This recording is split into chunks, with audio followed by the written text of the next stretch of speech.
decade has passed since 2010, and a new advent of content creators has replaced years old, an era of lolcows and internet celebrities. From their mistakes, we learn how to not completely embarrass ourselves in front of millions of people. Historic records were formerly kept in books, but in the 21st century, their history is written in community Wikipedia sites, and notably in videos detailing their rise and fall. But these videos have become sort of a trend itself, a rising trend that has fallen.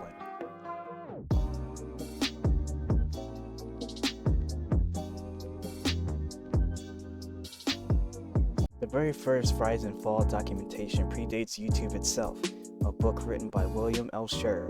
The Rise and Fall of the Third Reich chronicles the rise and fall of Hitler's Nazi Germany. Published in 1960, it was a bestseller in the US and Europe, excluding Germany for obvious reasons.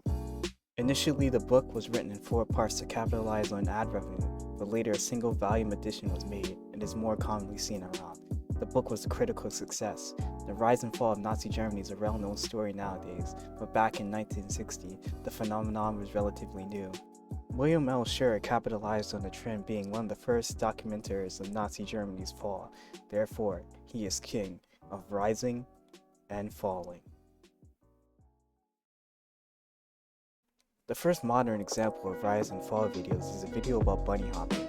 Created by Vidya Game Live 10 years ago, the 5-minute video details the evolution of bunny hopping throughout early FPS games.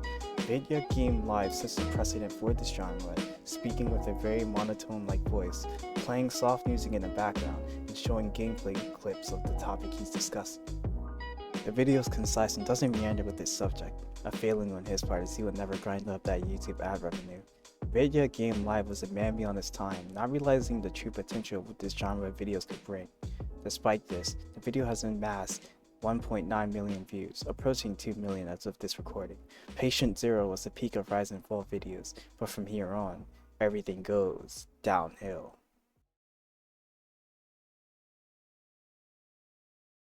Five years will pass until we see another rise of this video genre. Around 2016 and forward, many prevalent internet celebrities' lives on the net would come to an end, and many children who knew them had grown up.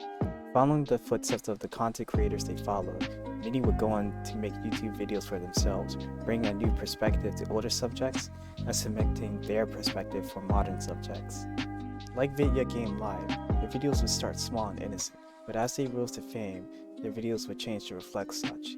Gone were the days of discussing video games or disliked tropes. After analyzing trends, they would go on to document the rise and fall of their progenitors and later, their competition.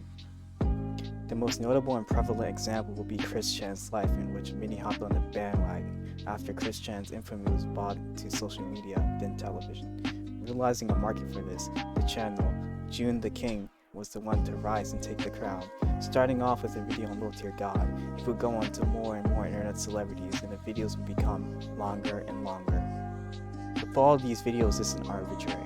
The fall of the people they discuss is. A political element seemed to seep into these rise and fall videos. For some topics, was it a fall at all? I guess it wouldn't be too far off to say that political element was always there, considering this genre's origin. Nowadays, this trend takes many forms. X game in current year. Why X is worse than you remember. X is bad, and here's why. Icebergs. Falling.